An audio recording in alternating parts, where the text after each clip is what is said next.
Mar came to us just talking about how she would love to put on kind of like a presentation of Medicare resources, tools, and things that have really helped her.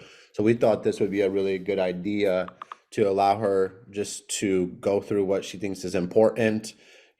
She is, I would say, the number one Medicare agent within Safe Haven itself. So obviously, it's a person that we can all learn from, and has really worked this business without being a lead junkie. And I like to tell people or call people lead junkies who just they can't produce business unless they have leads. Where Mars proven that you can produce business on the health side without abundance of leads or spending a bunch of money. So Mar, appreciate you, willing to do this for everybody and kind of giving back for the greater good of the agency.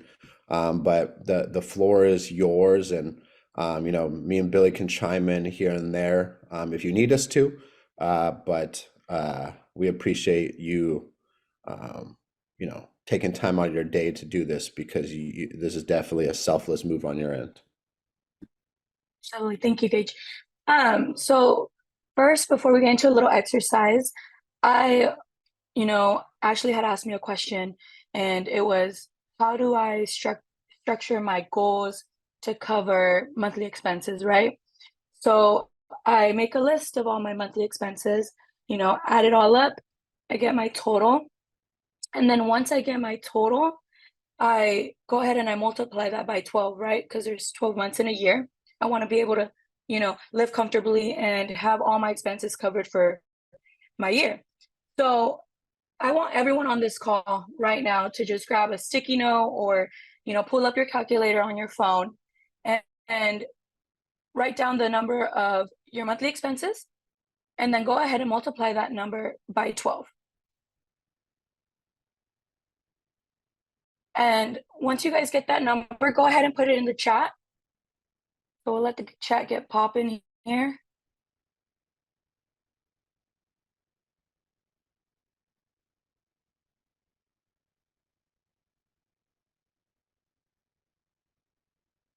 So after you guys have that number there, you're going to go ahead and divide that number by the commission rate. So here in California, per existing Medicare Advantage plans, is $375. So I know that might be different in whichever state you are. So for California, I went ahead and, for example, I did $2,000 monthly expenses.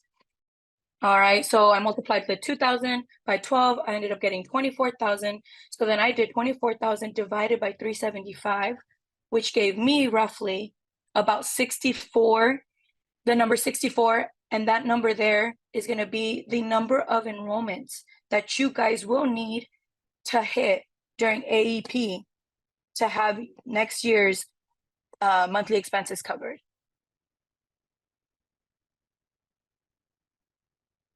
So go ahead and just take that number and divide it by 25.50. Thank you, Gage.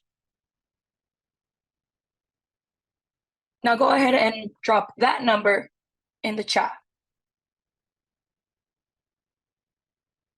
Okay, Hadley said 240 enrollments. Okay.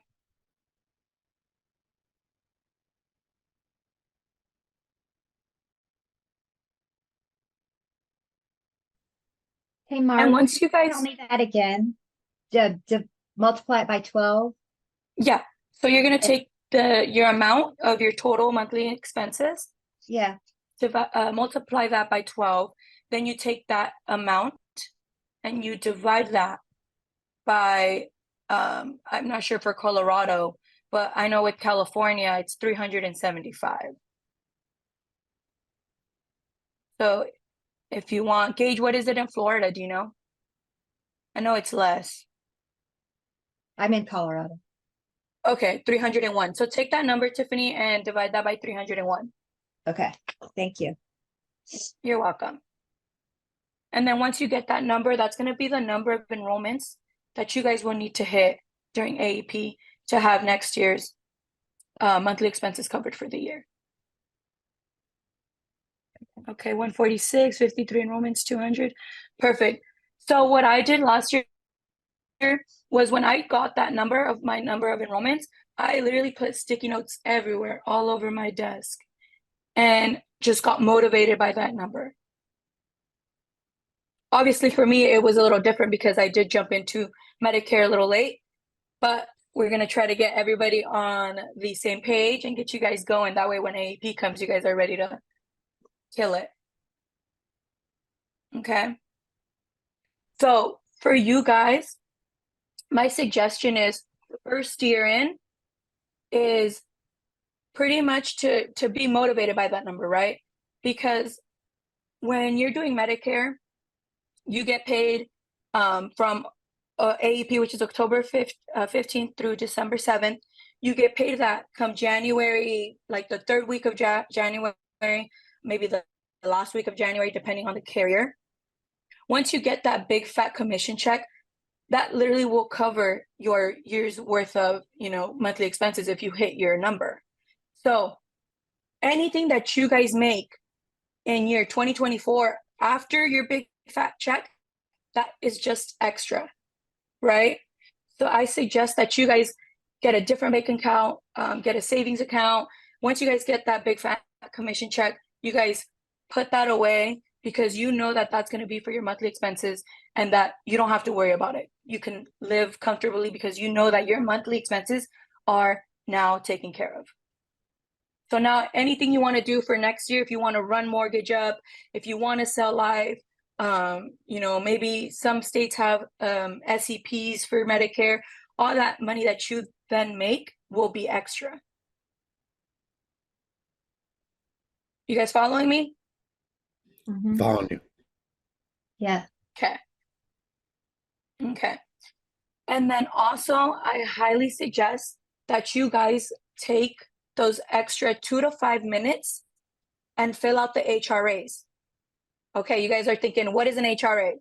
So HRAs are health risk assessment surveys. Okay, so that will pop up at the end of you completing an enrollment. So once you fill out that health risk assessment, that carrier is literally paying you guys to fill that out. Okay, if you do not fill that out, you guys are leaving money on the table. And that is just extra on top of your fat commission check, right? So I'm going to go ahead and share my screen.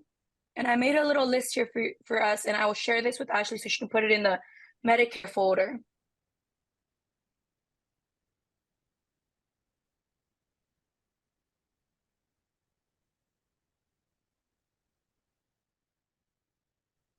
Okay, can you guys see my page?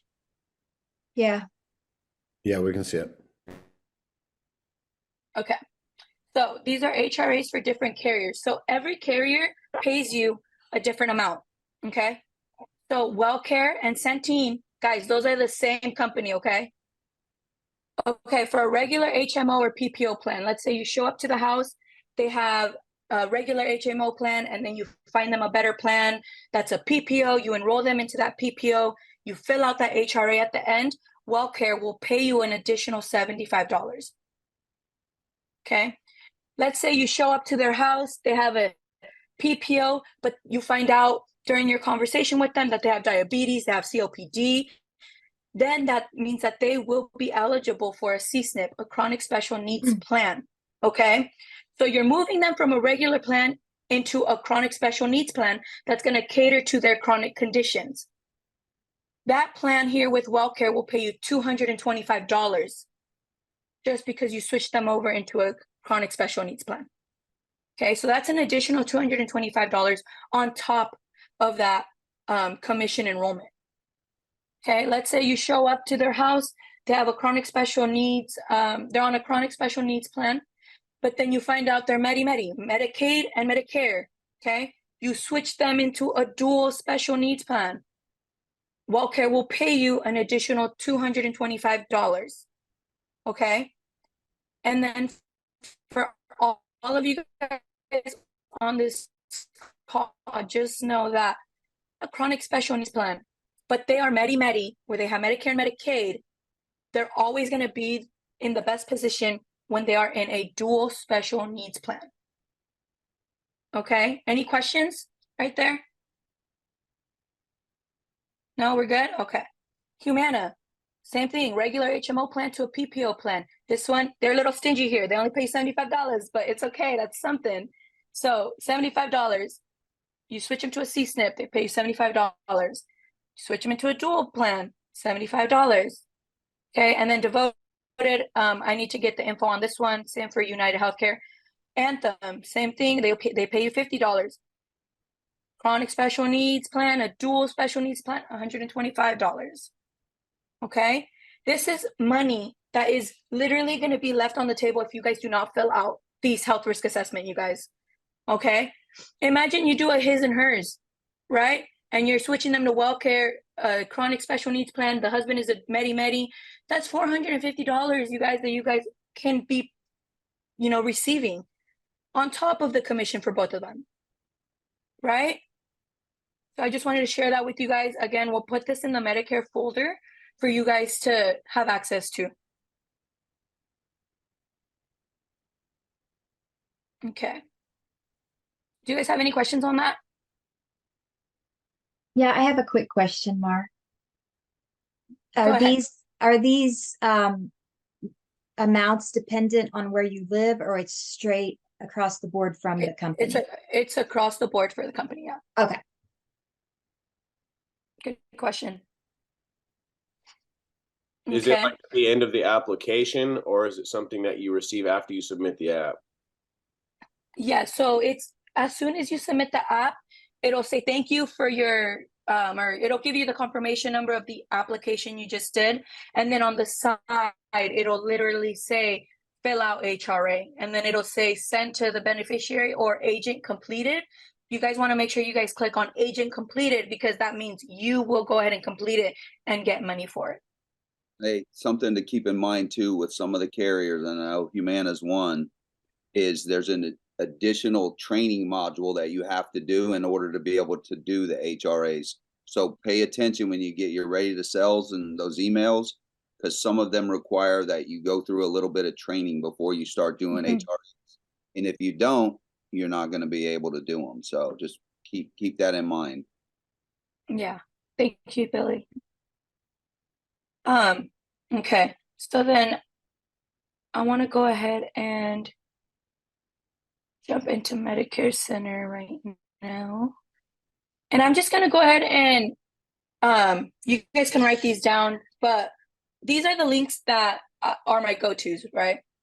So Medicare Center, from Medicare Center, I go ahead and I open up the Medicare app. Then I also open a new tab and I click the Medicare link button, which is right underneath Medicare app. And that's called Sunfire. It'll take you to a page called Sunfire. And I will go ahead and just share my screen with you guys really quick.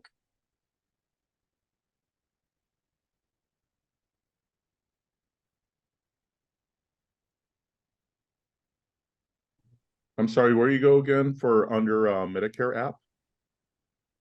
So we're going to go ahead and go Medicare app. So I open that one up, and then I open a new tab, same thing, Medicare link, and it'll take me to Sunfire, which is Medicare link right here. You have to click on your name. Both of these. You have to click on your name to get those drop downs. So Mar, if you click on your name, and then, yeah, you click it down, then you have those options. Okay.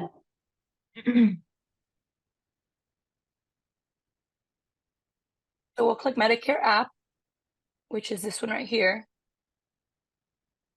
And we can search profiles,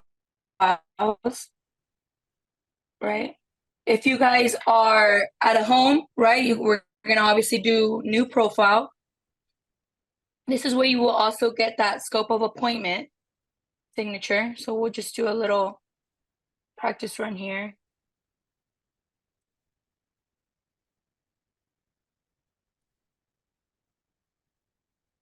So here you'll fill out the address. Here I always put no. This I leave clear.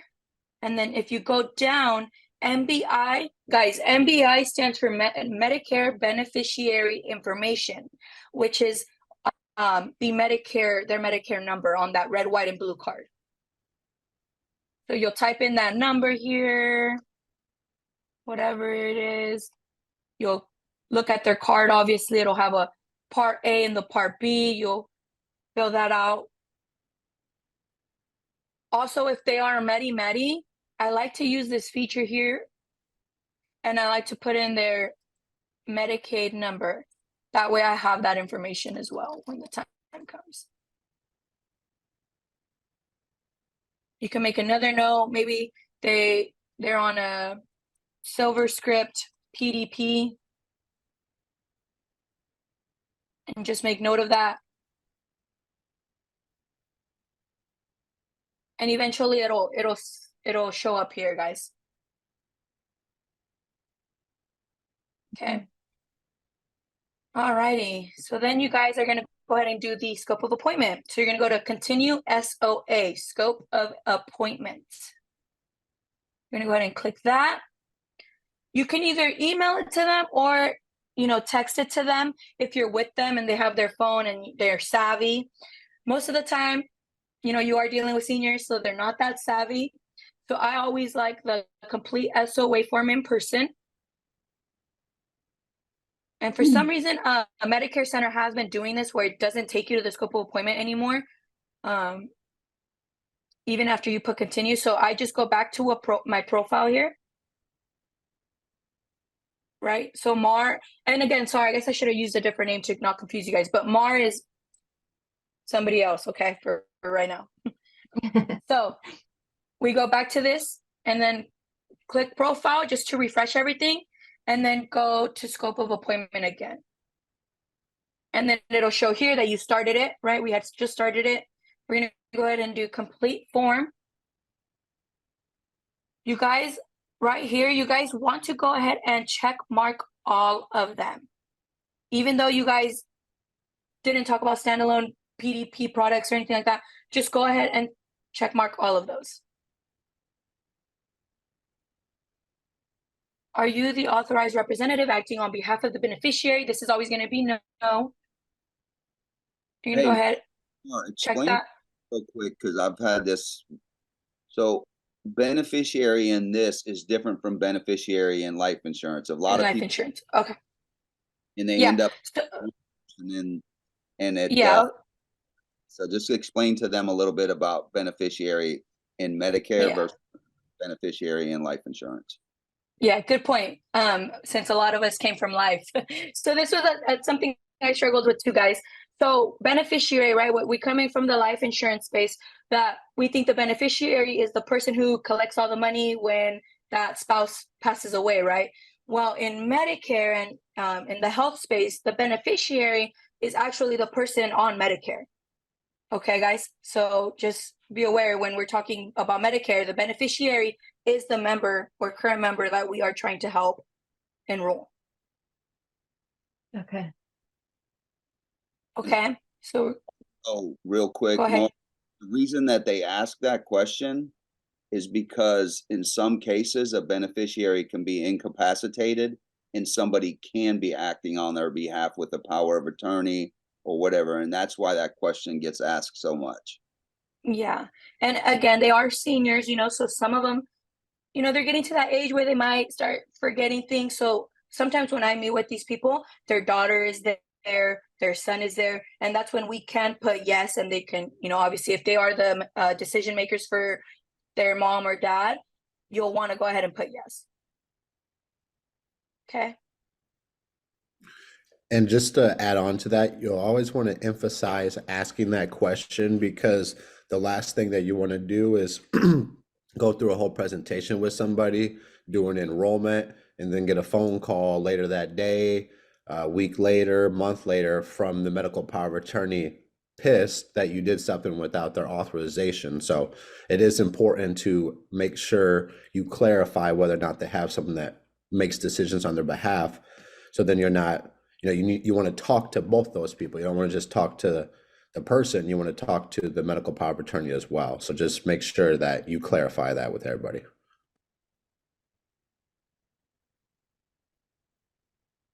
And then once you hit continue, you'll get to that scope of appointment here. Okay, you'll fill out your agent information. So this will be automatically filled up for you, except your phone number and then initial method of contact.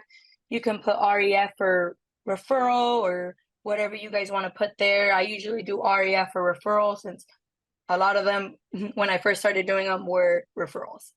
We'll put our number there. Now, if it's a digital lead, just to add on, I would put marketing. That's how the initial method of contact was made. If you're working in mailers, you can put business reply cards, BRC. So like all last AEP, I was working mailers, so I was putting in BRC, business reply card. But if it's a digital lead, then that came from marketing. But just know where your lead source came from. If it's a referral, you can put referral. If it's your life insurance clients, you can put book of business. You're just going to want to make sure that you're transparent in how the conversation got started. Yeah, good point. Thanks, Gage.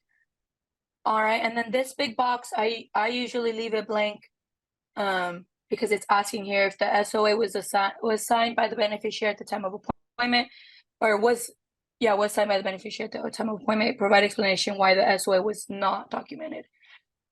So usually you want to make sure that you guys do get that SOA completed. And then here, it's going to be plans represented during this meeting. MAPD is Medicare Advantage prescription drug plans. Then I go ahead and I go by checking this box. I confirm information represented here is true and accurate. I authorize my signature on the scope of appointment from using this information. So then here is going to be the beneficiary's signature. So you can't get that signature. The signature and scope of appointment can be done way before October 15th, but when it comes to submitting it, you have to wait till the 15th? Yes, I believe you have to wait to submit the actual application on October 15th. You can't submit it before. Okay. So the scope of appointment, though, can be turned in before then, but the actual application itself cannot. Yes, I believe with talking about new plans, I believe you can start that October 1st, right? Correct me if I'm wrong, Billy.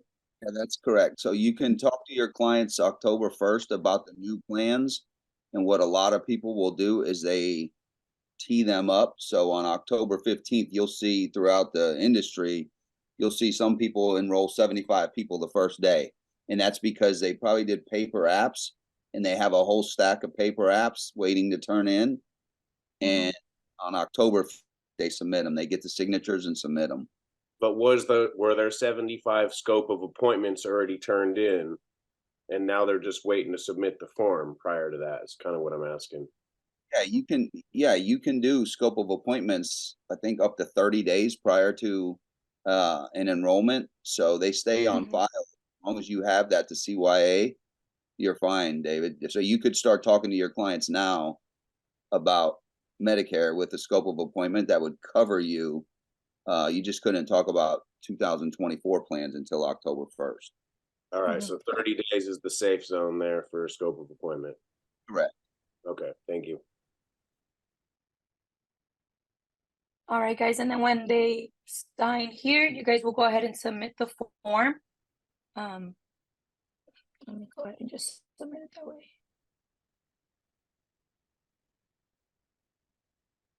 And then you guys should see this right here. A green check mark saying completed in person 9/18/2023. Any questions on filling out the scope of appointment, you guys? Yeah, you can do that directly, like on the carrier site too, as well, right? Correct. Okay. Correct. Do you use both, or are you doing everything through Medicare Center? So the scope of appointment, I'm always using Medicare Center. Personally, I like it. It's easy. And just to the point, I'm not sure about other carriers and how their scope of appointments look, just because I've never tried a scope of appointment. I think I looked at Anthem's one time, and it was like a page full of a page full of things, and it was just, I think it was just gonna take too long, so I didn't do it. But I mean, to each their own. You guys can use the carrier's scope of appointment, or you guys can use Medicare Center. I mean, you guys saw that was literally like a 1, 2, 3 step. For people that are gonna like enroll people in the future that are like more than 30 days out, would you have like a scope of appointment filled out but just not signed yet, and then ready to like turn in later? I mean, personally, are you talking about like you're talking to somebody and you're going to set an appointment with them 3 months from now, or are you talking? No, let's say Mara already ran some appointments a couple months ago, and she spoke with people over a couple months ago. Did you do scope of appointments on them then? And then are you going to have to revisit anything else with that same client prior to signing Yes. them up? Like, you have to do another scope of appointment with them? Yeah. If I talked to her 3 months ago, yes, I'm getting another scope of appointment. So all the enrollments that you've been stacking up this whole year, you got to go through all those again and do another scope of Oh, no. That's only if you're going to submit an application for them. Okay. Once they're your client, they're your client. Yeah. This is for people who aren't your clients. Okay, so you can change a plan from one plan to another if they're already your client and not have to do another scope of appointment? No, you will have to do another No, scope of appointment if you're going to change the plan. yes.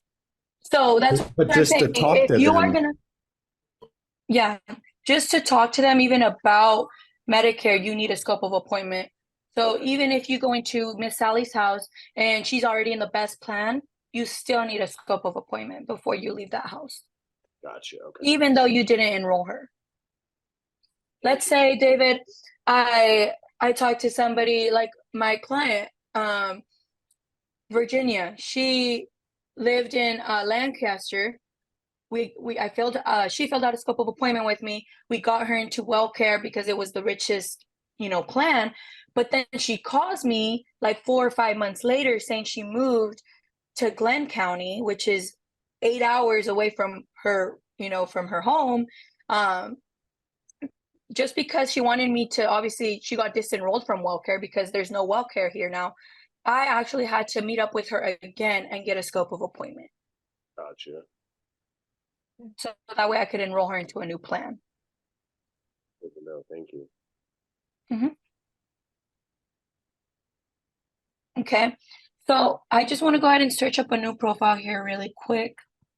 We're going to go, or not new profile, I'm sorry, search. And this is going to be your search bar where you can look up your clients here. So let's go with my boy Margarito.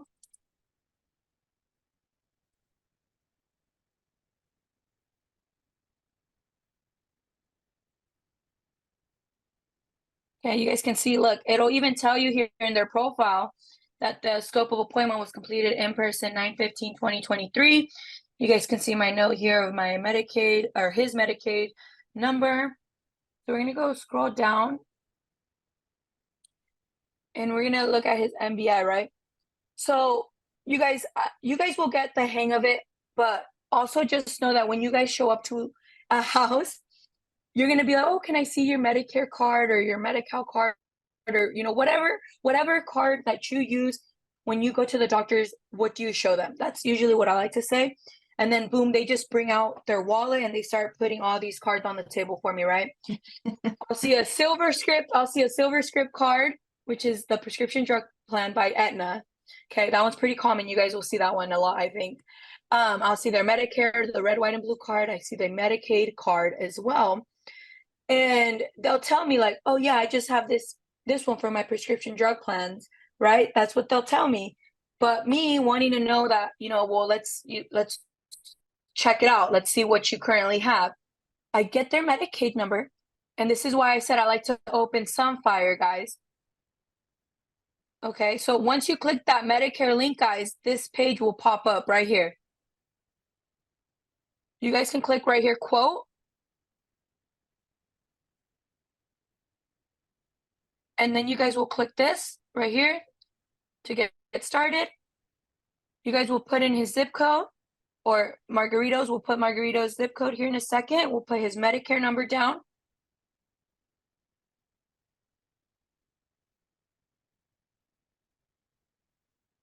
Okay, we'll get his date of birth.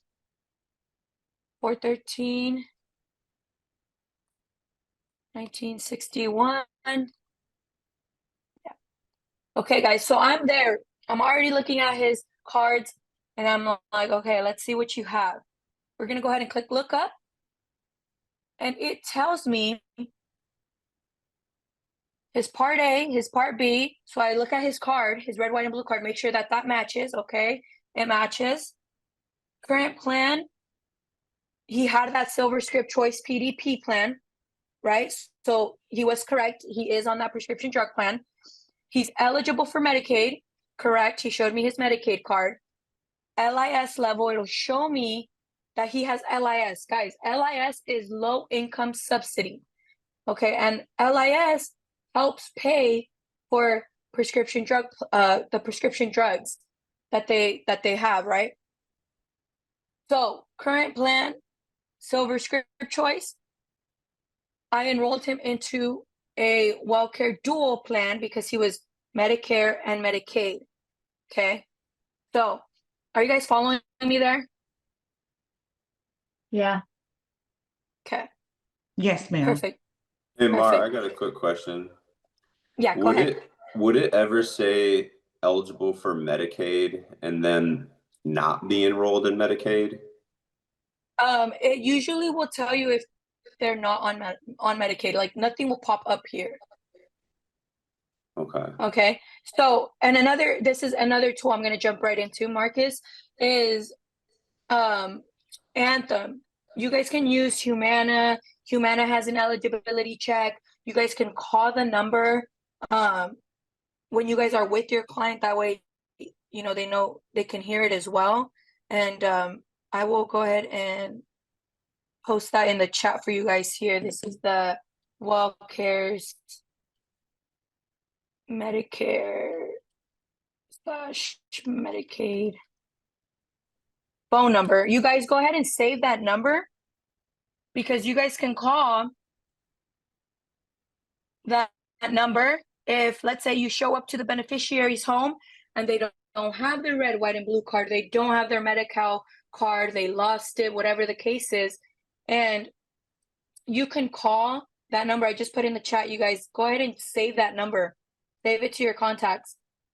You guys can call that number, you know, get that beneficiary's Medicare number, get the Medi-Cal number, whatever you may need. That's a go-to number there. And they do answer really, really quickly, you guys. I think I'm on that phone for less than like 45 seconds. So let's say you have their cards, right? And you don't want to call. You guys can take it a step further. I log into my Anthem portal here.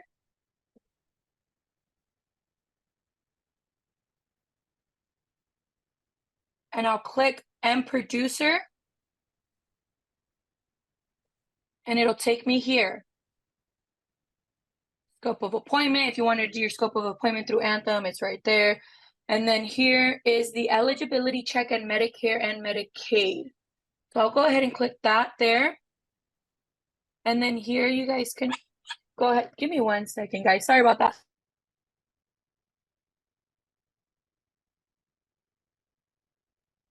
Okay. This is Medicare check, right? So let's say you're checking just to see if they have Medicare, right? Let's say they lost their card, so now you need their MBI number. You'll go ahead and again, you can call that number, get that MBI number.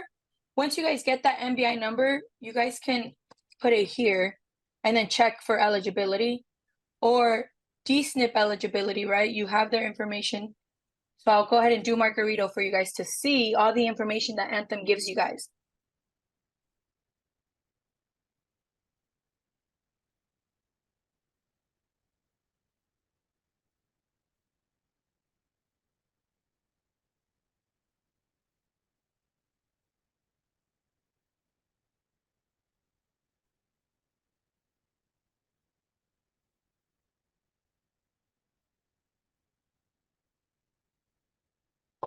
Okay. Where am I?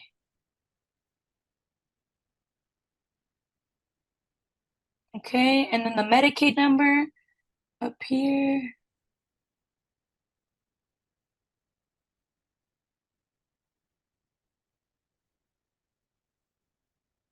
I'm gonna go check for eligibility.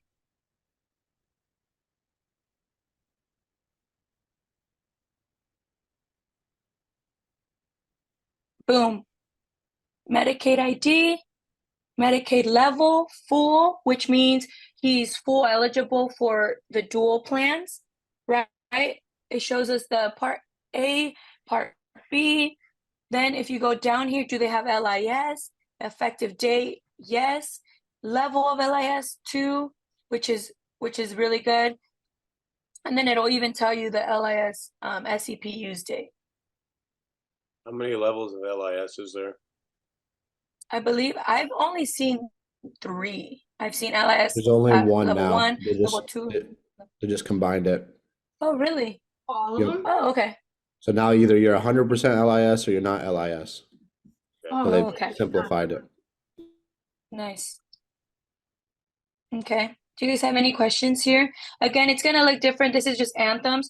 I like Anthems because it gives me the LIS level, and then it also gives me the Medicaid level. Hey, Mark, real quick, I just want to make Yes. sure that Marcus is, I don't know if this is how Marcus was asking it, and Marcus, you can clarify, but I want to make sure his question was answered, because I think he was asking so if there's a client who's eligible for Medicaid, he said, I think, is it possible that they're not enrolled in it? So I think Oh, that's absolutely. okay. Yeah, absolutely. Yeah. So even people that probably don't have LIS, could be eligible for LIS. So they need to apply for it. And I think Gage has mentioned that before. Gage goes on SSA.GOV, right, Gage, and you help them fill that portion out. Yeah, if you just open up another tab, type in SSA.gov, it's super easy, you guys.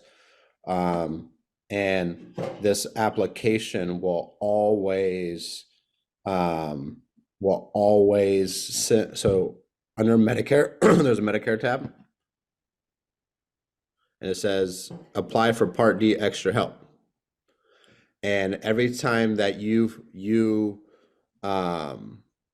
complete this app, it'll send to their state specific group to see if they qualify for Medicaid. So you can kill 2 birds with 1 stone.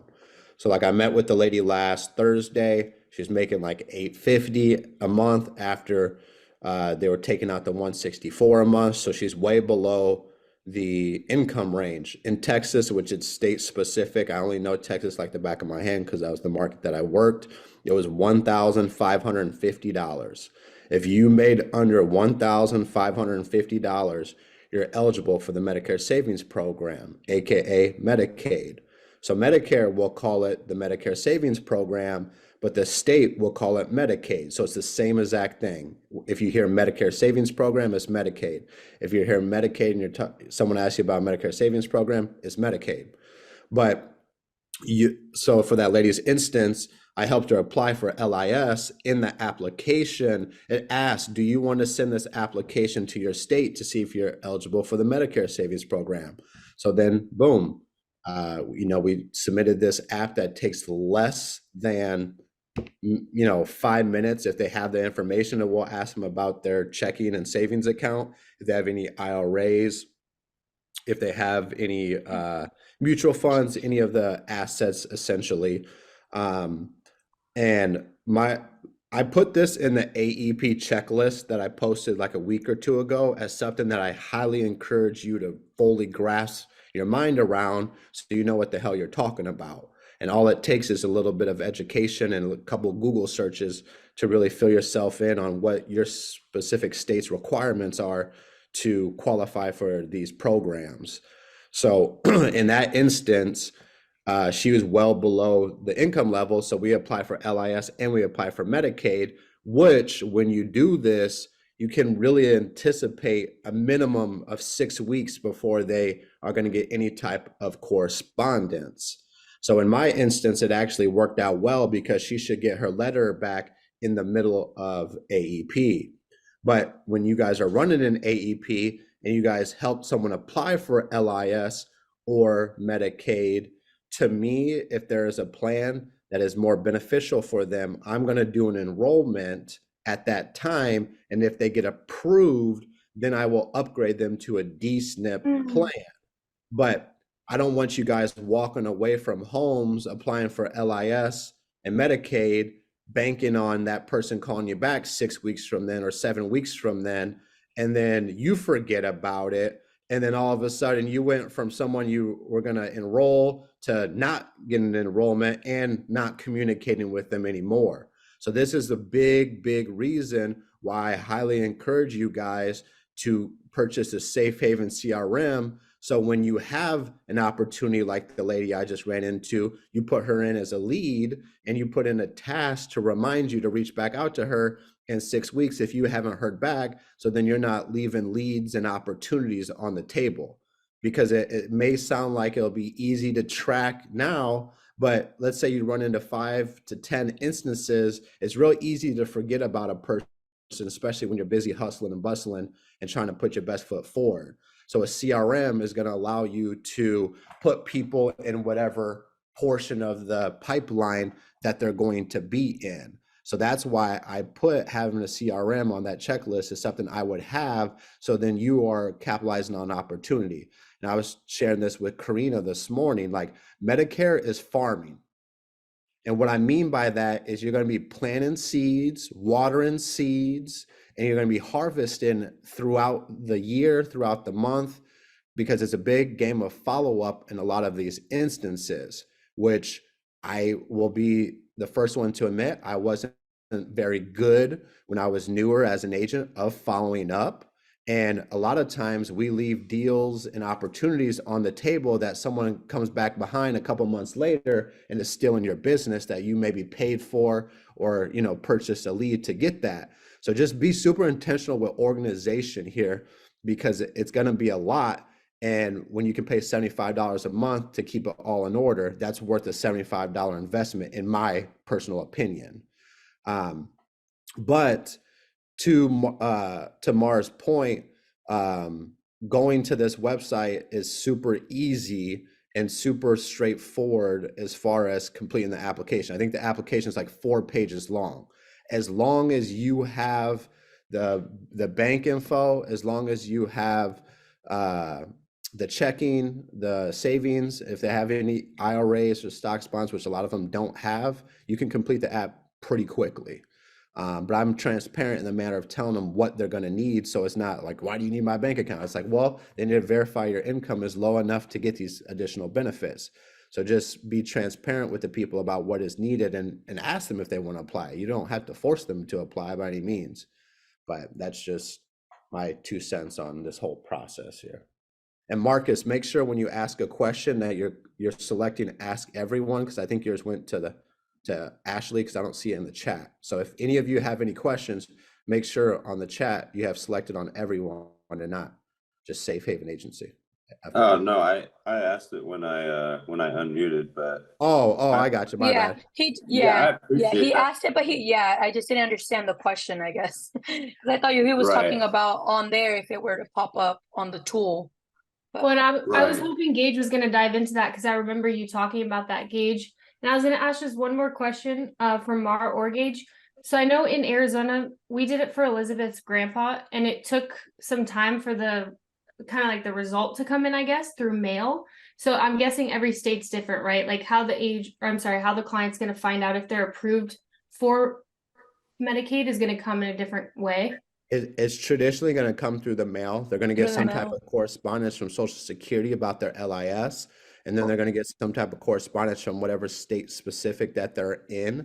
And just so you guys are aware too, if they get awarded Medicaid, or even if they get awarded LIS, that creates a SEP. So like, let's use an example here. During AEP, you're sitting down with them and you find a plan that's better for them, just a traditional plan that's not, a dual special needs plan, and you enroll them into that. And then let's say they get the letter back December 18th or January 14th. That creates a special election period for them to upgrade their plan to the dual special needs. And that's why I suggest not walking away without nothing unless there is nothing that's really going to benefit them.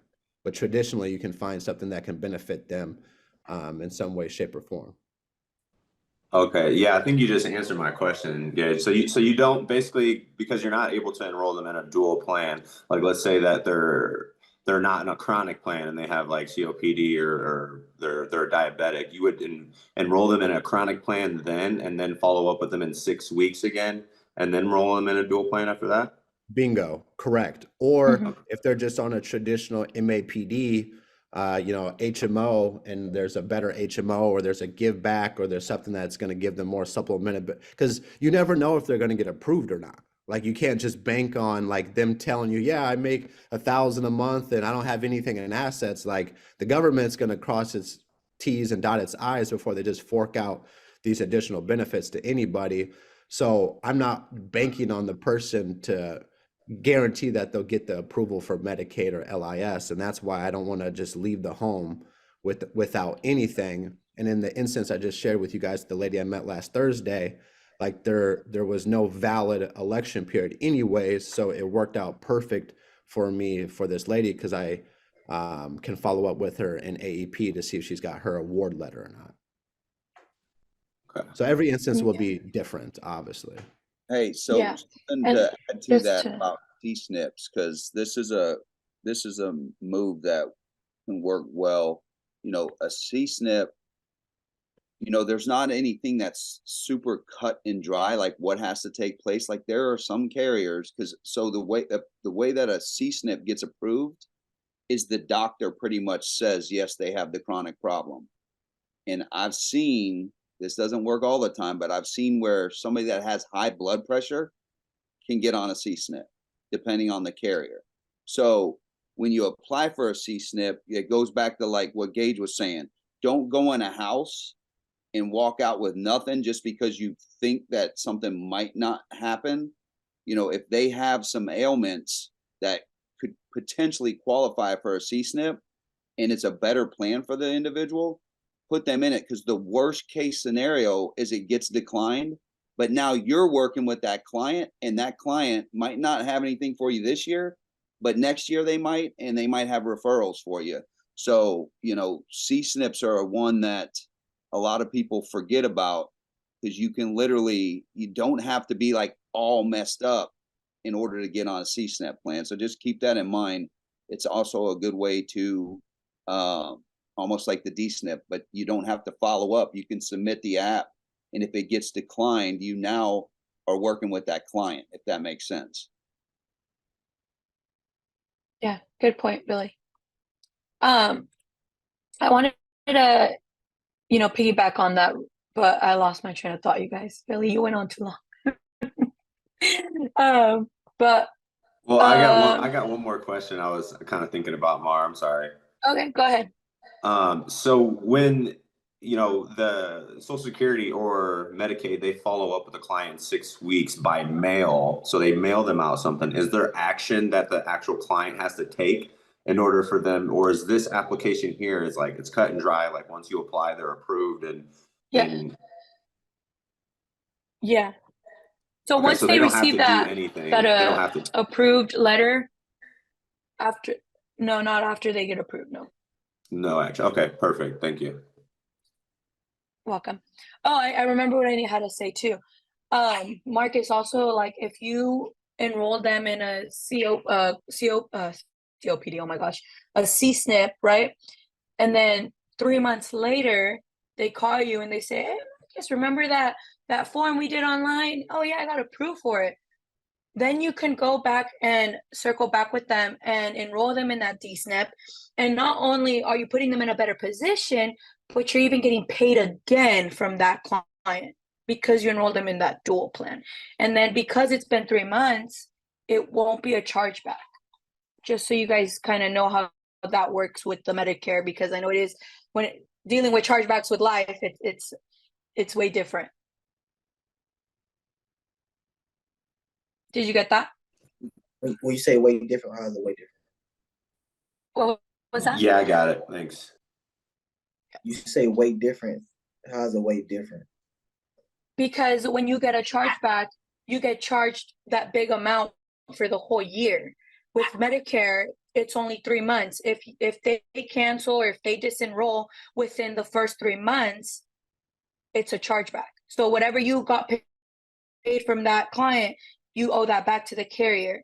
If they disenroll after the 3rd month, you don't owe that back. Got it. Okay. Can you guys hear my puppy? I'm so sorry, you guys. It's not bad, Mar. Okay. So do you guys have any questions on how to use Sunfire? You can also do scope of appointment here. I've never tried it though. I'm not sure if Gage or Billy have, but I haven't. But you can also do a scope of appointment. Yeah, I actually did one the other day. It's pretty much the same process Yeah. as the Medicare app. Okay. Any other questions, you guys, or was this was pretty straightforward, right? I just have a quick question, Mar. Yeah, go ahead. When we get into the Sunfire, that's specifically for Medicaid.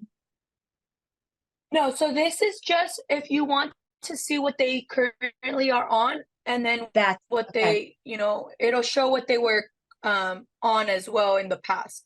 Okay, gotcha. So It can So, also, like- just so you guys are aware, it can also, once you put in someone's drugs of what they take with the frequency of how often they pick it up and the dosages that they take, it'll actually show you when you're shopping the plans what their drugs will fall underneath under the specific carrier's drug formulary. So there's different tiers of drug formularies, typically 1 through 4. And so you can get a real good idea if Humana is going to identify one medication on their tier 2 or on their tier 3, where the Medicare app doesn't do that. The Medicare app is going to give you the estimated drug cost, but Sunfire will shop the plans, and some companies will have a drug that's a tier 1 or tier 2 versus some companies will have a tier 3 or a tier 4 drug. And so I just wanted to throw that in there because you can really be precise on their drug coverage through Sunfire itself. So Sunfire, the rule of thumb, Tiffany, is you can get additional information about that client's scenario and situation, where the Medicare app is really where you can do the enrollments itself. Okay. That Thank makes you for that. sense. Yes. But they're both very valuable resource tools. And how Tamra Shields explained it to me is she goes in here to the Medicare link, sets up their profile in the Medicare link, shops the plans, and then she goes and uses the Medicare app to do the enrollment. Okay. Yeah, and to shop, you'll click right here, view all plans. Exactly. But here's one that I was talking about to David about my client Virginia. She was in Lancaster, so she, it's a bigger town, so she had WellCare available where, it was a really good rich benefit plan for her.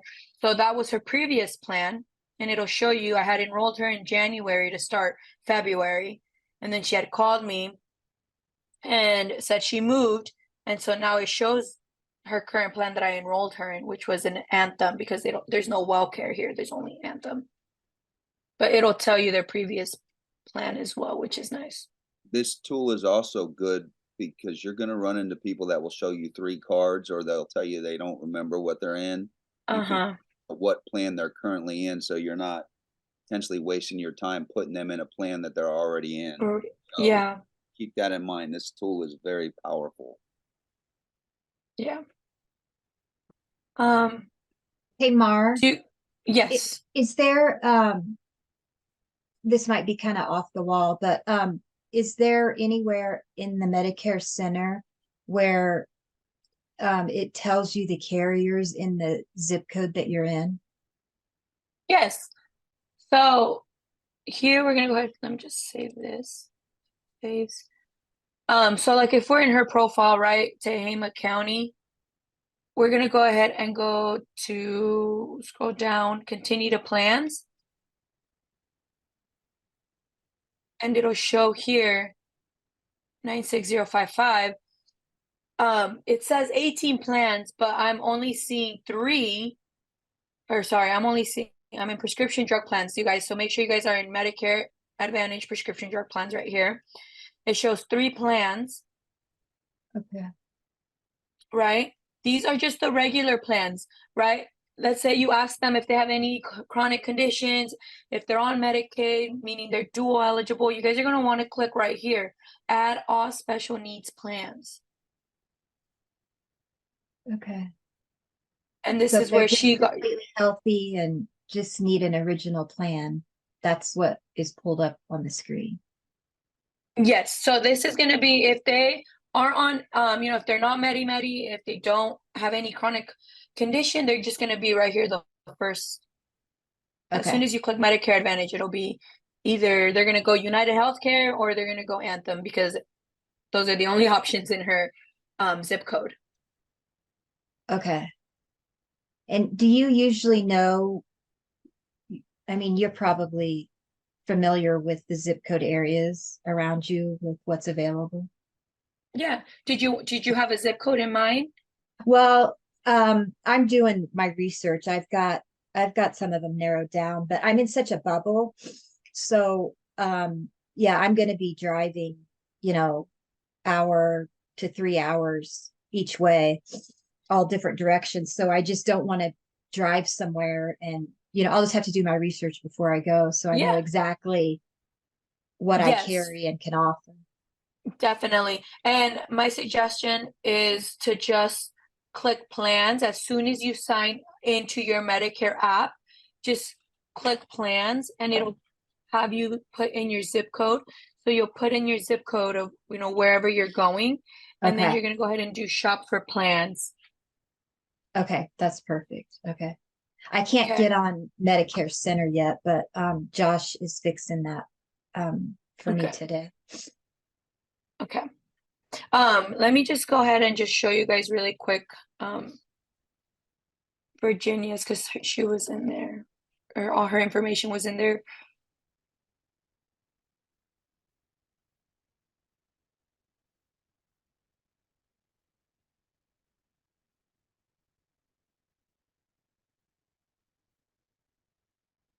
So she was Medi, right? Here with Anthem, I put in her doctor. It tells me that her doctor is in network, you guys. It shows you right here, 1 of 1 in network. Prescriptions, 6 of the medications that she is on are on the formulary. And then her Rite Aid pharmacy, where she picks up her prescriptions, is in network as well, and it's a standard pharmacy. It also shows you here the total estimated annual cost, $0. So we'll go ahead and click view details there. And then because she's Medi, you'll see that everything is at a $0 copay.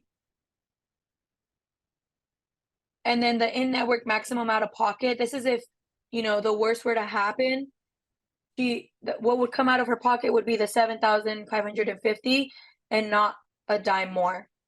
Correct, Billy? But because she's on Medicaid, she won't ever see this number here.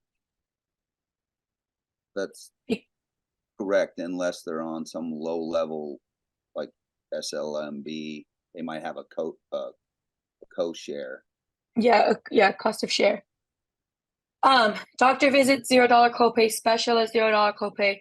You just go down this here and you'll see over the counter items that this plan even gives her an $80 every quarter. So every 3 months, Virginia is getting $80 for her to spend at Walmart or CVS, and is able to buy the Tylenol or ibuprofen that she may need, the Dayquil or the NyQuil. There's what's it called? Catalogs you guys can order from your portal. Once you guys are ready to go, you guys can literally order catalogs for you to give your clients. So I always leave my client with a catalog for them to see all the good stuff they can get with their over-the-counter money.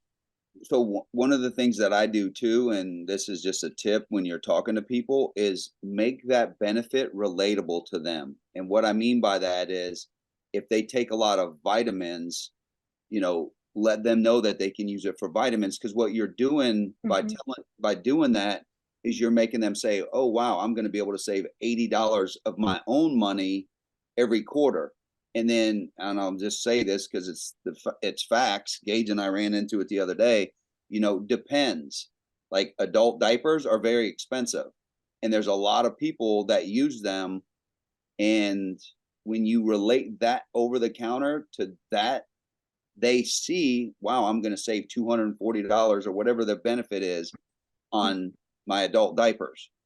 And it's, you know, it's relate that benefit, that over the counter, to their life, you know, because if you tell them they can just get Band-Aids, that might not sound appealing to them. But if you make it to where that money's going to be back in their checking account, it's going to appeal to them. So that's just more of a, you know, an angle to talk about that benefit. Definitely. Thank you, Billy. So once you guys can go through this. You guys can see all the information here. But what I like to do also is go to prescriptions, and the amlodipine after GAP, $0. Her pantoprazole sodium after GAP, $0. It'll break it down for you guys. So if you guys go to total estimated cost, it has the months broken down of their prescriptions as well.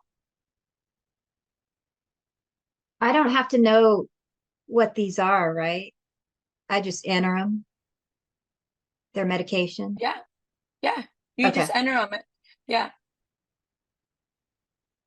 And we can do that here really quick too. You just you click on their name once you create a profile for them, and you can go to health or providers. This is where you can put in their doctor, right? So here I put in their doctor.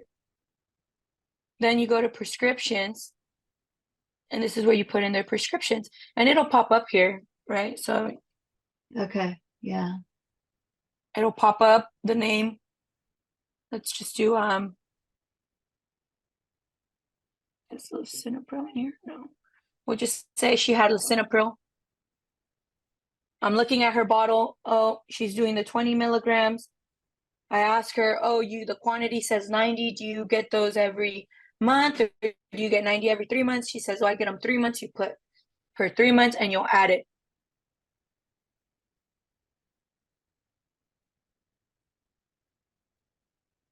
Easy? Yeah. And then you'll go pharmacy. You can click the pharmacy here and it'll search the pharmacies.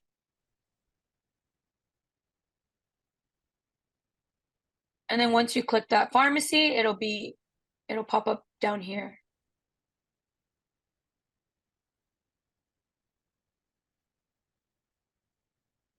Oh, which that reminds me, I need to call her to get the new pharmacy. It's gonna be Rite Aid in Corning. But do you guys have any questions so far as Medicare Center? Hey, Mar, what's the purpose of putting in a pharmacy? So every pharmacy is gonna give the prescriptions. They're gonna be at different rates, right? So if you do a standard pharmacy, it's gonna be a little bit more expensive than if you put them in a primary pharmacy or a preferred in-network pharmacy.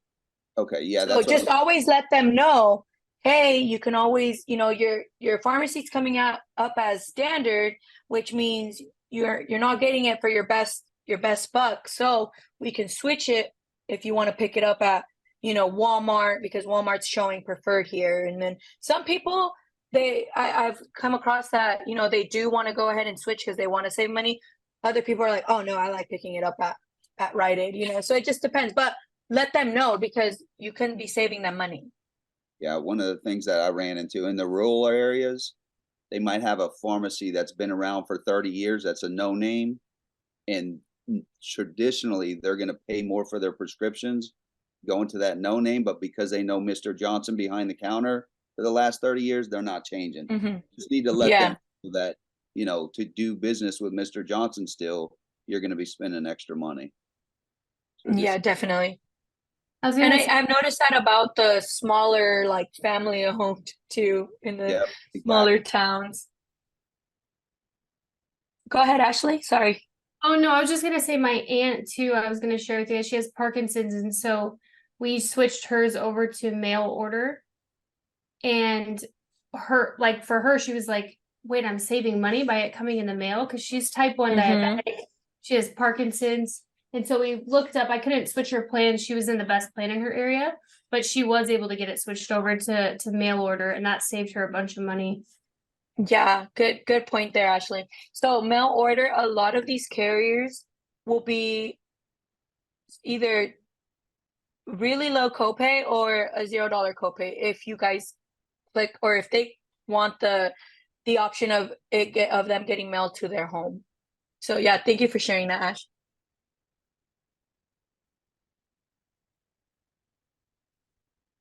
Okay, any questions on Medicare Center? Yeah, I was gonna ask, so if you have like the providers and let's say 5 out of their 6 medications are $0 copay, they're providers and network. Is there, I mean, because I remember I was at an appointment and you said that you could basically, put in an alternative medication, like a generic version. Correct. Is that what, like, will that make or break an enrollment, do you think, if there's one medication that's like it may cost $40 or something like that? Right. I think again, it just depends on how you word it. So I've been in homes where I've asked them, hey, if you use this alternative drug, because the one you're currently on is a brand name, but if you switch it to a generic name, it's gonna be initially cheaper for you. And then I will show them the difference. That's when I'll show them my screen.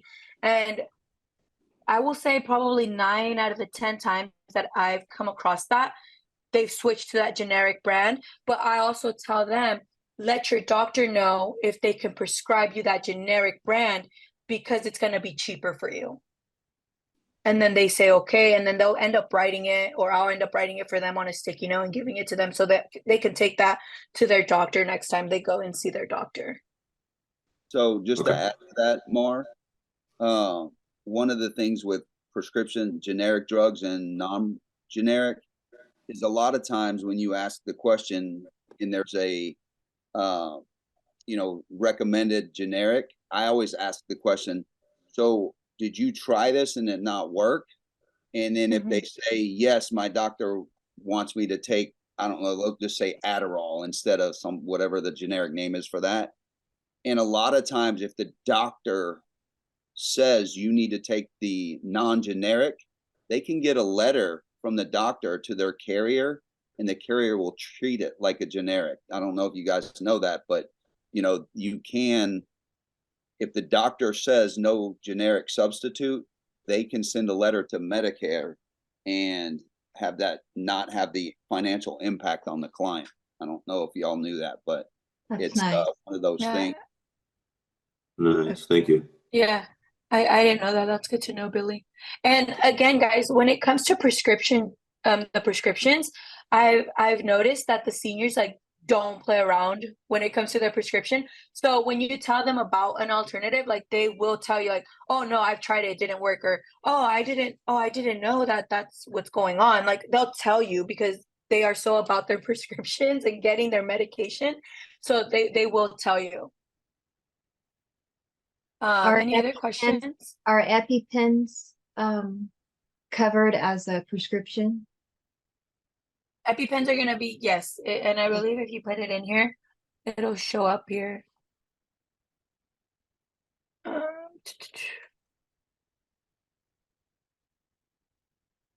2-pack right here, and you'll just read the label of exactly what they have. And then look, here is what Marcus was talking about, you guys. It literally pops up right here underneath. Would you like to use a generic? I'm not going to say that word.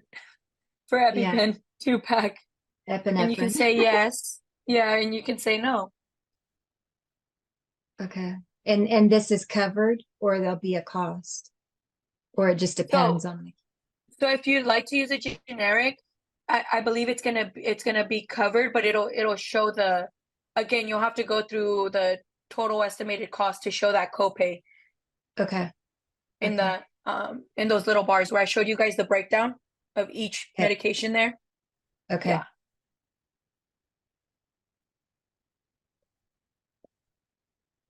Any other questions, guys? So I didn't mind playing with the portal the other day. I called you like 1,000 times in the home. But Mhm. is there a place in there as well where you able to like play with the portal without having to really submit an application? Can you do that? Say the question one more time. Is there like a place in there where you could like do like a fake page or a fake um what's it called? Fake Profile? appointment, a fake appointment, or submitting a application? Is there a way that you actually can do that inside the Medicare? Like I think you'd Yeah, say yeah, yeah. like a demo app, something like Yeah, that. demo app. There we go. Oh, okay. Jay, sorry, Jay, did you just log in? Like to the No, call? no. Oh, okay. I did this at the beginning. You didn't see? I seen that part. I thought you was like you really was doing a whole application on that. Oh, That's what I seen when I did my um, own. I don't know if I can do an actual application, Billy. I don't think so, huh? Because I need a whole MBI number. No, yeah, you can't do like a test. Yeah. You that's why I always tell people, if you can, run through your grandparents or your parents or whoever, get somebody that trusts you enough to use their information as a test. Because what you don't Okay. have to do is submit for the enrollment, but if you have their information, you can plug it You all can in. you can do the Yeah. same thing with this, just don't submit it for the final signatures. I mean, it's no Yeah. Exactly. But the problem is you have to have a good number for the MBI or it rejects. It won't let me, yeah, it won't let me continue to the next page. Yeah, so you just need that number and then you're good. Let me You see. could ask like family or friends or something, Jay. Maybe I can try with this page. I can probably try it really quick with this client named Ruth, because I just got an email that her application got rejected.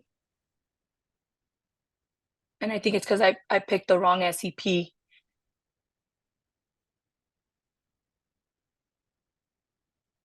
So we can go ahead and do continue to plans. I won't submit it, but I'll get towards the end where we went. Okay, so she's a Medi guy, so I'm gonna go ahead and do add all special needs plan. And here are the different plans that she could potentially be in because she does have diabetes. So she could have gone into a C-SNP, but because she's Medi guys, you guys want to put her or put them in a dual, right? We ended up going with WellCare Dual Liberty Amber because her doctor was in network, and then it's just richer in benefits. She gets a grocery card. She gets the 220 for OTC over the counter. So we're just gonna go ahead and do add to cart. And then here, guys, you guys, if you guys are with them, you guys always want to go ahead and click complete and submit from for myself. And then it'll tell you that we're gonna get redirected. You guys are just gonna hit continue.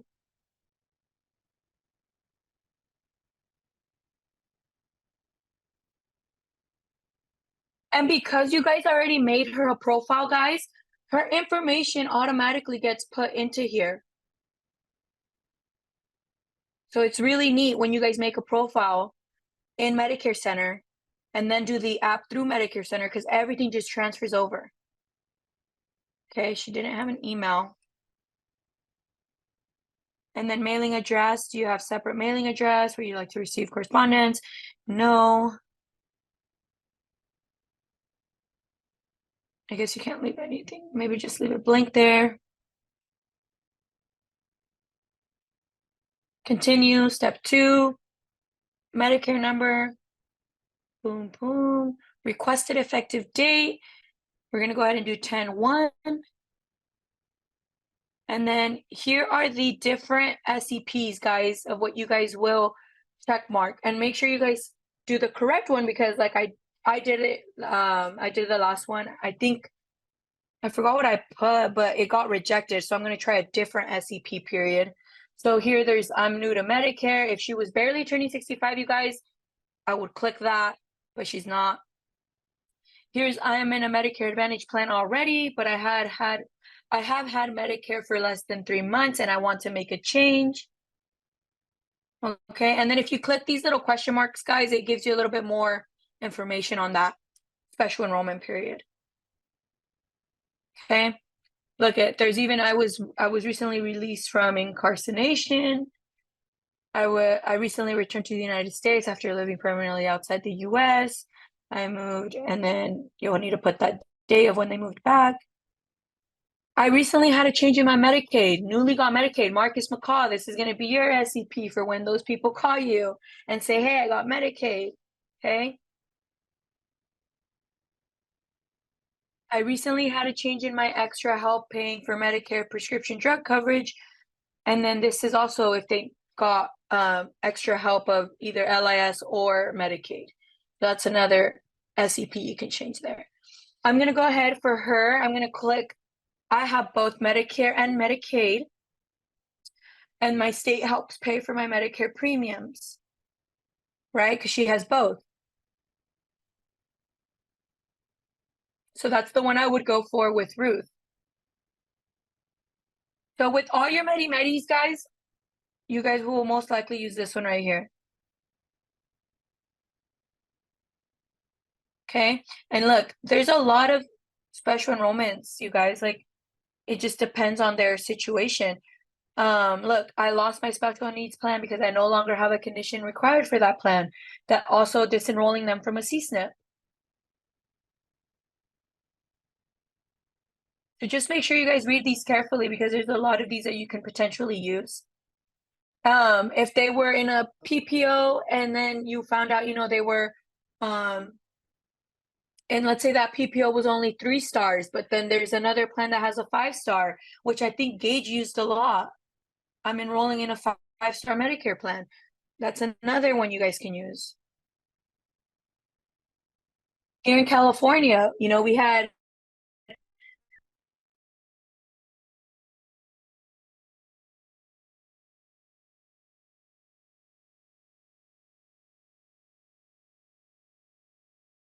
an SCP disaster, which is going to be this one down here. I was affected by an emergency or major disaster. Okay, let me go back. Okay, this one's still clicked. Okay, and then prescription drug coverage. Will you receive other prescription drug coverage in addition to this plan? I'm going to go ahead for Ruth. I'm going to put no, because this MAPD plan comes with that prescription drug plan in this plan already, right? Medicaid enrollment. Are you enrolled in the state Medicaid program? Yes. You're going to need to put their information here. Luckily, oh, I'm going to have to start a new tab and open up her profile so I get her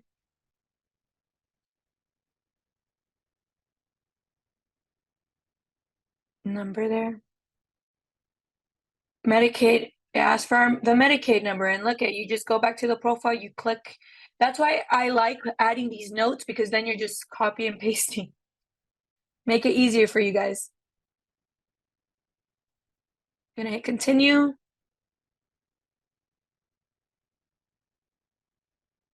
I don't know what happened here.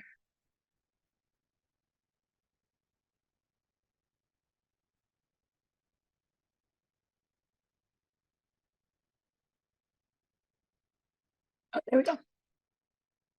Boom. Part 3 here. Are you Hispanic, Latino, Spanish origin? I choose not to answer.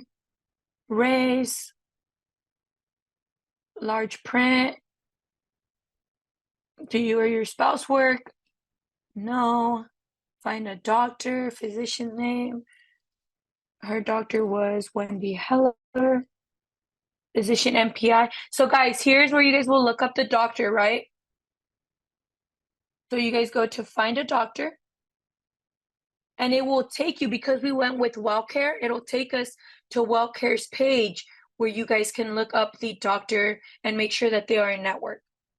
So we're going to go by county, Sacramento.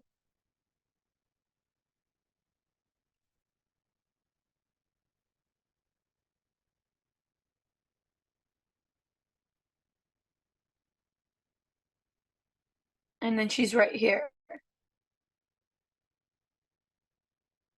You're going to go ahead and click view details.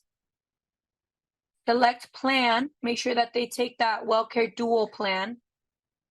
You go, you look at the Medicare down here. It looks like she takes all these right here. But because we went with the WellCare dual, we're going to go ahead and click WellCare dual. And then here you're going to go ahead and click the medical group. Guys, the medical group plays a big, big part also.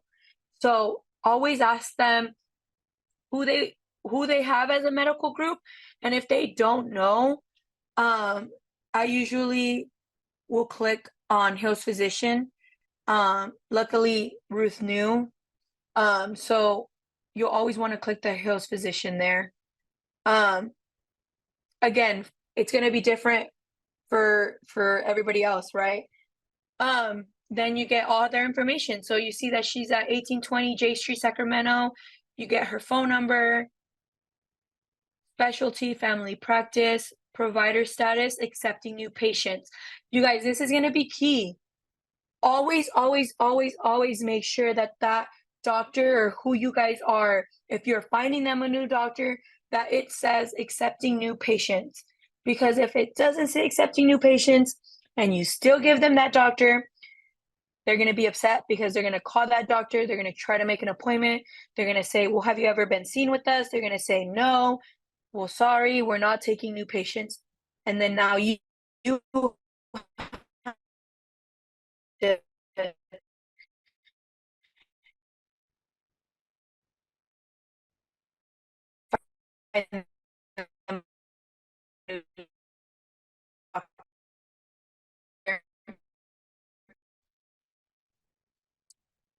national provider identifier. I've heard people call that. Here's the national provider identifier. So you go ahead and copy this. Excuse me, Mark, can you please repeat what you just said? If because you were cutting in and out, it was in regards to if the client calls and their doctor is not accepting new patients. Yes, so that's going to be if you are enrolling someone and they don't have a doctor, right? Let's say you're going to help them find a new doctor. Let's say you found them Wendy and you scroll down, but let's say Wendy's, instead of accepting new patients, let's say it said not accepting new patients, but you gave them Wendy anyways because you didn't make sure that it said accepting new patients. That client's going to call Wendy or Wendy's office to try to make her appointment. They're going to say, well, have you been seen with us before? She's going to say, no, I'm new. Well, I'm sorry, we're not seeing new patients. And then now they're going to call you back and say, hey, Marisol, Wendy's office isn't accepting new patients. What's going on? And then you're going to then see that it said here, not accepting new patients. So that's why I'm saying you guys have to make sure that the provider status always says accepting new patients. So it'll either say accepting new patients or not accepting new patients? Correct. Okay, awesome. Thank you. Of course. Okay, and then provider group name.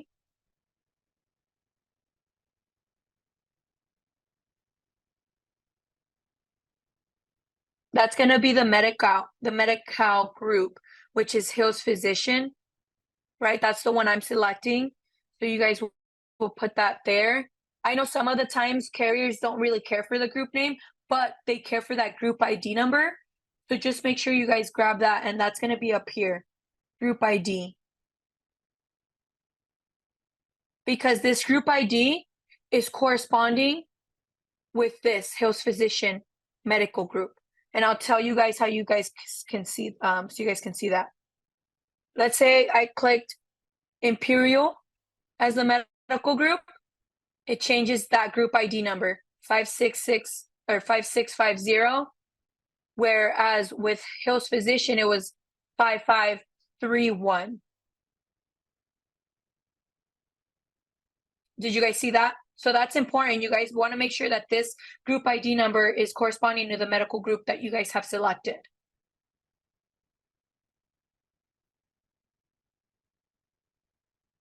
Okay. Or you can click, I do not wish to select a PCP, which usually means that WellCare will end up making their card and then putting a random doctor and assigning them a random doctor.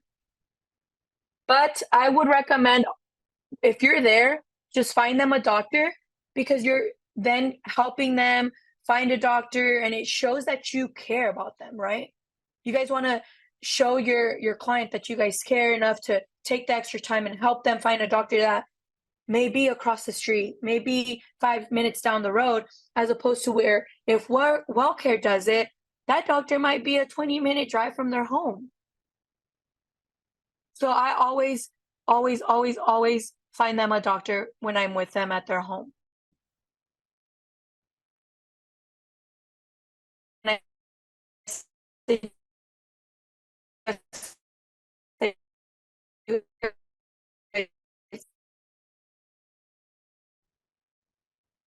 find them a doctor as well. Can do that. She didn't share an email with me, so I'll just hit no. And then you scroll down, paying for your plan premium. You get 2 options here. You can either get a bill, or they can do the automatic deduction from Social Security, which that's what a lot of my clients end up choosing, so they don't have to deal with it. It just comes out of their Social Security check.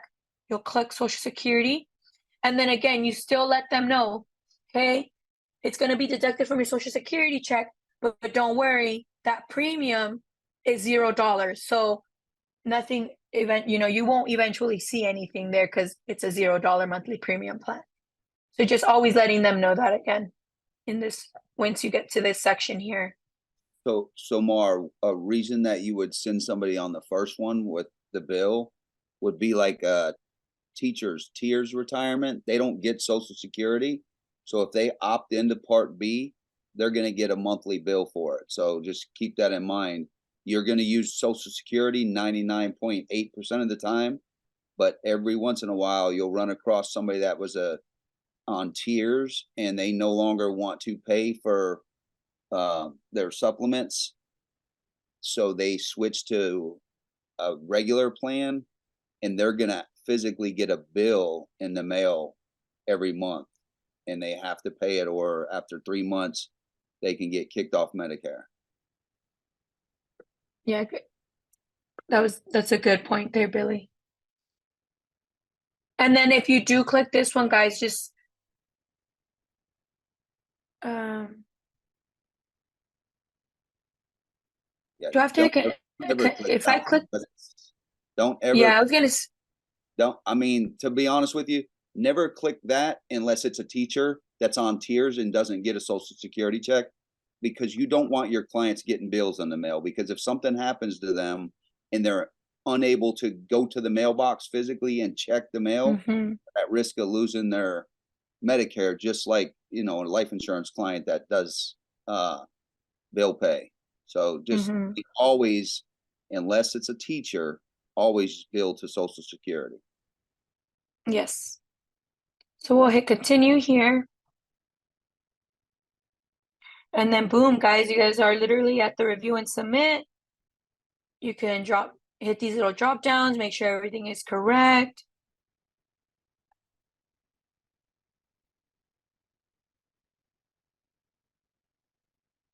Boom, boom, boom. Other information. It's literally just a little recap of the application.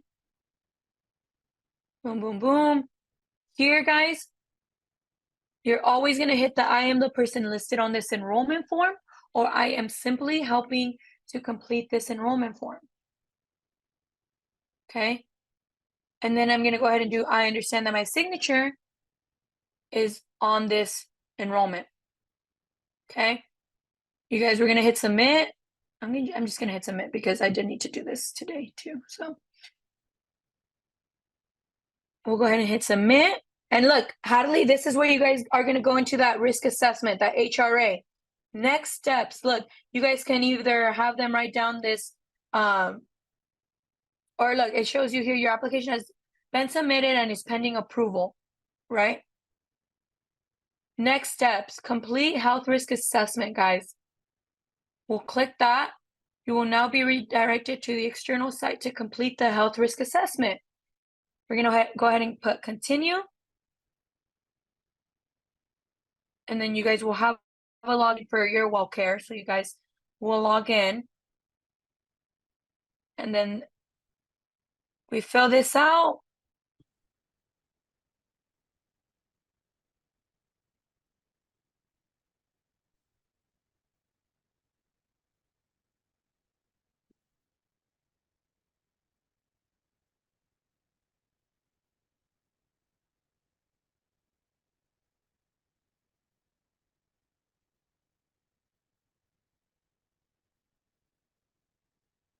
What's her date of birth?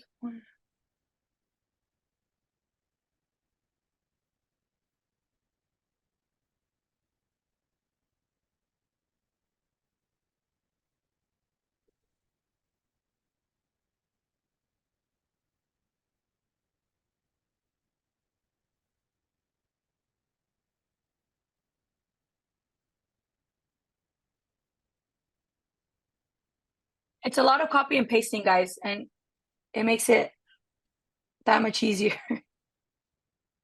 And then election period, we went with SEP. Plan name. It was the WellCare Dual Liberty Amber. Right here.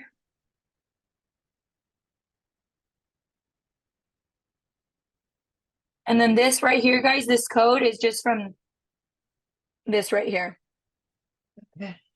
So just so you guys can relate, Marr's literally from WellCare going to get paid $225 for what she's doing right now. So watch how you can't leave this money on the table.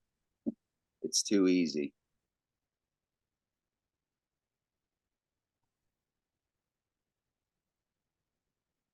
Okay, make sure this is all correct.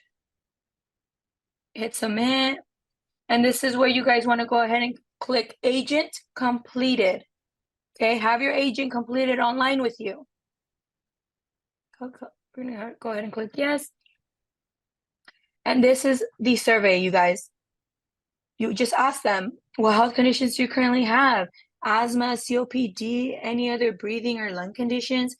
They say, no. Actually, she did have asthma. So you have to do this with the client. You can't pencil whip it. She's just for demo purposes. Yeah. Heart disease, no. High blood pressure, kidney disease, diabetes, cancer, HIV, AIDS. All these questions here in general, would you say your health is excellent, very good, good, fair, poor, whatever the case is? Do you currently use tobacco? Yes or no? You guys, then you just go through the steps here. You ask them what is the current day of the week. If they answer correctly, you just say yes. If you ask them what year are we in, if they say 2023, you just say yes. And then here's their information again. What language do you prefer to speak? What is your preferred phone number? Is this a cell phone? May we contact you? Boom, boom, boom. Other information. You hit confirm, and it sends it off. One of the things that I do more, I don't know if you do this, I don't know if Gage does it, but I know I do it, where it says, wait, may we contact you? I always say no. Because I don't want them calling my client. I want my client calling me, if that makes sense. Yeah. No, it sounds kind of bad, but some of these carriers I've heard, you know, I don't want other people talking to my clients. Yeah. So I would suggest everyone put no for may we contact you at this number. And I usually say no, because of a lot of my clients are Hispanic, and a lot of the times these people that are working for WellCare or Anthem or whichever carrier it is, they're not calling them in a Spanish speaker is not calling them. They're usually in English, and so then my client tells me that they tried calling, but they were talking English. So I usually put no here. And then after that, guys, you guys hit confirm and it'll say, thank you for submitting the HRA. And then that's pretty much it. There goes $225. So you don't go over any health questions like this prior in any part of the application? In the application, so pretty much when you go first to a client's house, right? You ask them for their prescriptions. Okay. So that's why in that profile here, when you make them a profile, So technically, you're not supposed to ask them any health questions during an enrollment. You kind of figure it out and they kind of tell you, but Okay. technically you're not supposed to sit there and grill them on their health like a life insurance application. They'll be Yeah. forthcoming with the information, but you don't have to ask anything. But like I said, you'll figure it out. But technically, if you had a Medicare CMS person watching you and you started asking them, do you have diabetes? Do you have this? You would be in trouble. Now they'll It's come okay to out. ask. It's They'll okay to tell you ask that have it. stuff at the end. This is Yeah. after your client. This is after they've been enrolled. This is so those Okay. surveys, let me tell you what those surveys are for. Okay. Those surveys are for the carriers to build packages that cater to the community, if that makes sense. And then there's Gotcha. also some questions on there that if they have problems with transportation, problems with getting around their house, then they could potentially have somebody reach out to them and say, hey, just give them more information on something like transportation, or give them something more on the handicapped accessible items that might be available to them. Like, it's really to Gotcha. enhance the members' experience and also build a data. They're basically data mining their clients in certain areas. Okay. Okay. So this has nothing to do with the application, so to speak. Okay. Nope. Gotcha. No, but I will say though, if let's say she did have a chronic condition, right, like diabetes, that HRA, it says right there, asthma, COPD. If I put yes and she's applying for a CSNP, it also helps that it helps for her to get approved for that CSNP because it shows all her health conditions being listed as a yes. So Okay. she'll most likely get approved. Okay. Do you guys have any other questions? I know that was kind of a lot there, but Yeah, I have a quick question. When would somebody not be approved, and then what do you do? if they're not approved, you got to, if they're not approved for that CSNP, right, or Medi. I don't know how I to think ask. So think everybody's going to get approved for something.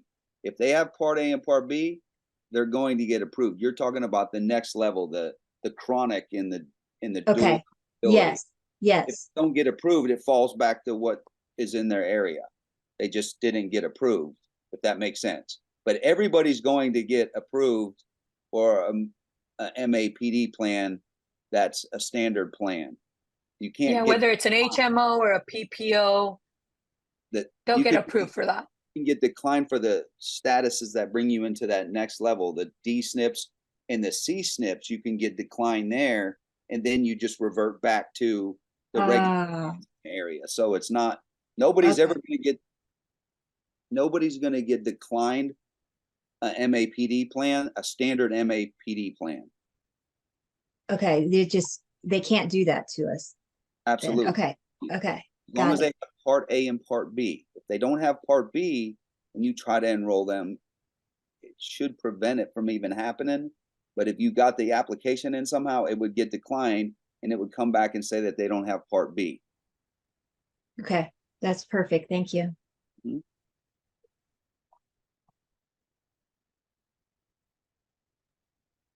And then also too, just when you're there looking at the prescriptions and putting those prescriptions into their profile, you'll see like if they're taking metformin, and it'll, they'll say, oh yeah, I'm taking metformin, for diabetes. And these seniors are literally telling you, what they take for their prescriptions and why they take it. They definitely are forthcoming with what kind of problems they have. And Yeah. another thing, just to keep this in mind, because we ran into this, and I know Mar's run into it. I know that Gage. One thing that you want to be aware of, if you're moving somebody into a plan that has heavy pain meds, just let them know that there's going to be some coordination, because with a lot of the pain meds, there's a I don't want to say they're very, what would you say, like pre-approval, like, because I had somebody that moved into a WellCare plan, and then she had to like recertify that her pain meds were legit and the dosages. So just be careful, not necessarily be careful, but just know that some of the companies dig in harder on hardcore pain meds than others. So Right. I know Okay. that Marcus and I ran into one that, it freaked the lady out, but we were able to, once we knew what we were doing, we let her know it's not a big deal. They just have to redo it one time, and then going forward, it'll be back on track. It's Okay. almost like a certification process, or I don't know what you would call it, but just know if you're moving somebody with some pain meds, because people on pain meds, boy, if they miss a prescription for a week, they're upset. Mm-hmm. Okay.